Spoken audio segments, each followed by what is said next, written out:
ಶಿವಮೊಗ್ಗದಲ್ಲಿ ಬಿಜೆಪಿಯ ಬಂಡಾಯ ಅಭ್ಯರ್ಥಿಯಾಗಿ ಈಶ್ವರಪ್ಪ ಅವರು ಪ್ರಚಾರದ ಕಣಕ್ಕೆ ಧುಮುಕಿದ್ದಾರೆ. ಭರ್ಜರಿಯಾಗಿ ಕ್ಯಾಂಪೇನ್ ಅನ್ನು ಕೂಡ ಈಶ್ವರಪ್ಪ ಅವರು ನಡೆಸ್ತಾ ಇದ್ದಾರೆ.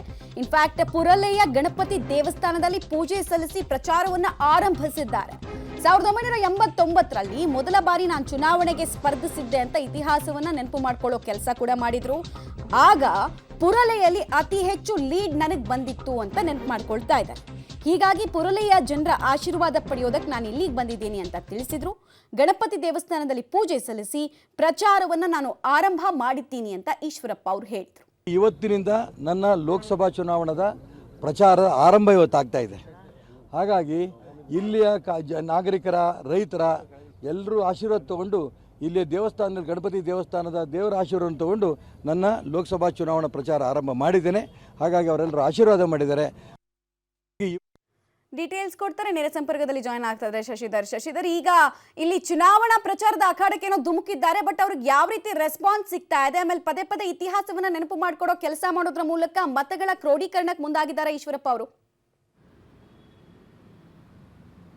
ಖಂಡಿತವಾಗಿಯೂ ಮಮತಾ, ಈಗಾಗಲೇ ಶಿವಮೊಗ್ಗ ಲೋಕಸಭಾ ಕ್ಷೇತ್ರದಿಂದ ಮಾಜಿ ಉಪಮುಖ್ಯಮಂತ್ರಿ ಹಾಗೂ ಬಿಜೆಪಿ ಬಂಡಾಯ ಅಭ್ಯರ್ಥಿಯಾಗಿರುವಂಥ KS ಈಶ್ವರಪ್ಪ ಅವರು ಬಂಡಾಯ ಅಭ್ಯರ್ಥಿಯಾಗಿ ಸ್ಪರ್ಧೆ ಮಾಡಿದ್ದಾರೆ. ಈಗಾಗಲೇ ಪ್ರಚಾರವನ್ನು ಕೂಡ ಆರಂಭಿಸಿದ್ದಾರೆ. ಅಂದರೆ ಇಂದು ಶಿವಮೊಗ್ಗದ ಪುರ್ಲೆ ಗಣಪತಿ ದೇವಸ್ಥಾನದಲ್ಲಿ ಪೂಜೆ ಸಲ್ಲಿಸುವ ಮೂಲಕ ಅಧಿಕೃತವಾಗಿ ಪ್ರಚಾರ ಕೂಡ ಆರಂಭಿಸಿದ್ದಾರೆ. ಈಗಾಗಲೇ ಒಂದು ಸುತ್ತು, ಅಂದರೆ ಶಿವಮೊಗ್ಗ ಲೋಕಸಭಾ ಕ್ಷೇತ್ರದ ವ್ಯಾಪ್ತಿಗೆ 8 ವಿಧಾನಸಭಾ ಕ್ಷೇತ್ರಗಳು ಬರ್ತವೆ. 8 ವಿಧಾನಸಭಾ ಕ್ಷೇತ್ರಗಳಲ್ಲಿ ಈಗಾಗಲೇ ಮುಖಂಡರನ್ನು ಭೇಟಿ ಮಾಡಿದ್ದಾರೆ. ಜೊತೆಗೆ ಕಾರ್ಯಕರ್ತರ ಸಭೆ ಕೂಡ 2-3 ಸಭೆ ಕೂಡ ತಮ್ಮ ನಿವಾಸದಲ್ಲಿ ಮಾಡಿದ್ದಾರೆ. ಜೊತೆಗೆ ಜಿಲ್ಲೆಯ ಮಠಾಧೀಶರನ್ನು ಕೂಡ ಈಗಾಗಲೇ ಭೇಟಿ ಮಾಡಿ ಬೆಂಬಲವನ್ನು ಕೂಡ ಕೇಳಿದ್ದಾರೆ.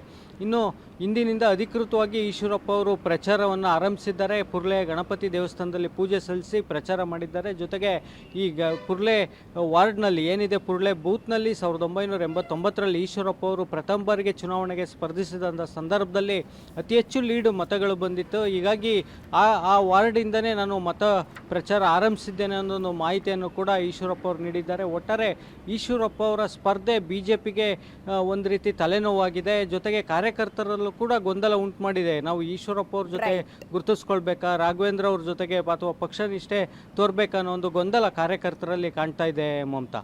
ರೈಟ್, ಧನ್ಯವಾದ ಶಶಿಧರ್.